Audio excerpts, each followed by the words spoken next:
সাবেক অবসরপ্রাপ্ত বিমান বাহিনী প্রধান air chief marshal Sheikh Abdul Hannan বিমান বাহিনীতে বাৎসরিক বাজেট প্রায় ৪,০০০ কোটি টাকা। ২০২১ থেকে ২০২৪ পর্যন্ত তিনি বিমান বাহিনী প্রধান হিসেবে দায়িত্ব পালন করেছেন। ৩ বছরে বিমান বাহিনীর বাজেট ছিল প্রায় ১২,০০০ কোটি টাকা। তিনি এই ৩ বছরে প্রায় ৩,০০০ কোটি টাকা দুর্নীতির মাধ্যমে হাতিয়ে নিয়েছেন, যা বিমান বাহিনীর ৩ বছরের বাজেটের ২৫%।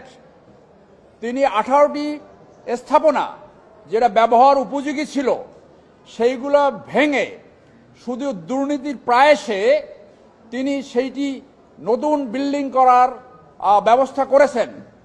সেই বিল্ডিংগুলো এখন অব্যবহৃত অবস্থায় পড়ে আছে। আপনারা যদি বিমান বাহিনী প্রধান দপ্তরে যান সেইখানে এই তথ্যগুলো আপনারা খুঁজে পেতে পারেন। যদি অনুসন্ধিৎসু সাংবাদিকতা করেন সেইখানে পাবেন। তার ২ স্ত্রীর নামে গুলশানে তিনি প্রায় ৪০ কোটি টাকা দিয়ে ফ্ল্যাট উপহার দিয়েছেন।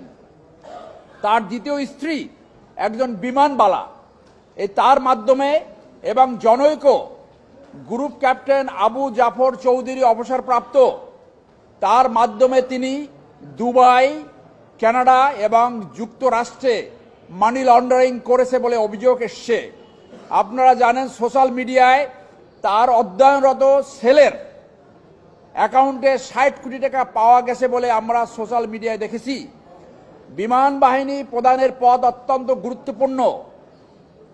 যারা দেশের স্বাধীনতা এবং সার্বভৌমত্ব রক্ষার্থে দায়িত্ব পালন করবে সেই পদে থেকে যদি এইরকম দুর্নীতি করে এটা দেশের জন্য ভয়াবহ দুঃসংবাদ।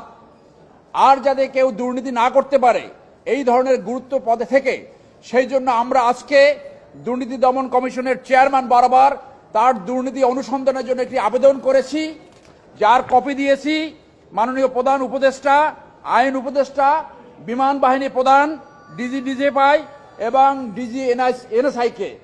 আমরা আশা করব দুর্নীতি দমন কমিশন অনুসন্ধান করে তার দুর্নীতির বিরুদ্ধে প্রয়োজনীয় আইনগত ব্যবস্থা নেবেন।